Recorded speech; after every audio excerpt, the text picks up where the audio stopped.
ওই যে মামুরা সামনে খাড়িয়ে রয়েছে, বাট আমার কোনো সমস্যা নাই।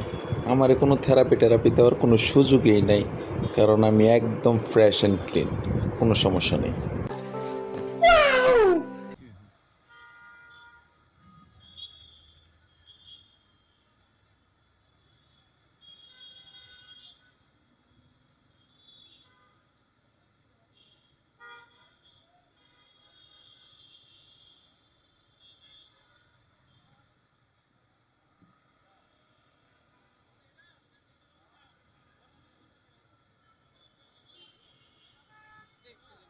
ভাই গাড়িটা ওয়াশ করাইছিলাম তো, ফোনে আছে সবকিছু ডিটেইলে।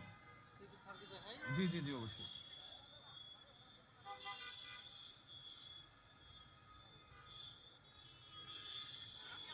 Nadim Hossain, thank you.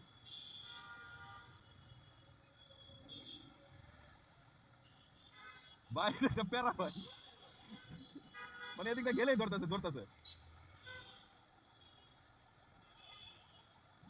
মানে গাড়ি ওয়াশ করাইলে তো আর সবসময় দেখা যাচ্ছে কাগজপত্র রাখতে পারতেছি না, ফোনে ছবি দিলে রাখছি 8 কপি। কি মামারা, চলবা না কাগজপত্র ছাড়া? আসো ঢাকায় ঘোরাফেরা করো, দেখি কেমন মামুর বেটা তুমি। পুটকি দেহনে দিব, বুঝো নাই? আও, সন্ত্রাসীমূলক কাজ বহুত চালাইছো মামুরা। এই যে শুরু হয়ে গেছে আসল খেলা বর্তমানে। শুধু বাইক না, কোনো প্রাইভেট কার, কোনো সিএনজি, কোনো বাস, যে কোনো যানবাহনই হোক না কেন, কোনো ছাড় হবে না ইনশাল্লাহ। সন্ত্রাসীমূলক কোনো কাজ করতে দেওয়া যাবে না। একজন পথচারী পথ দিয়ে হেঁটে গেলেও যদি তাকে সন্দেহ হয়, পুলিশ বাহিনী তাদেরকেও সার্চ করতেছে। সেলুট। এই কাজটা আরো আগে থেকে করার দরকার ছিল।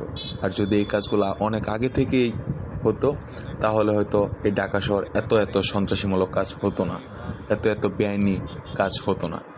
সো সেলুট আবারও, কারণ রাত দিন পরিশ্রম করে তারা এই শহরটাকে নিরাপদ রাখার চেষ্টা করে যাচ্ছে। আপনাদের বিষয়টা কেমন লেগেছে অবশ্যই জানাবেন। ভালো থাকবেন সবাই, আল্লাহ হাফেজ।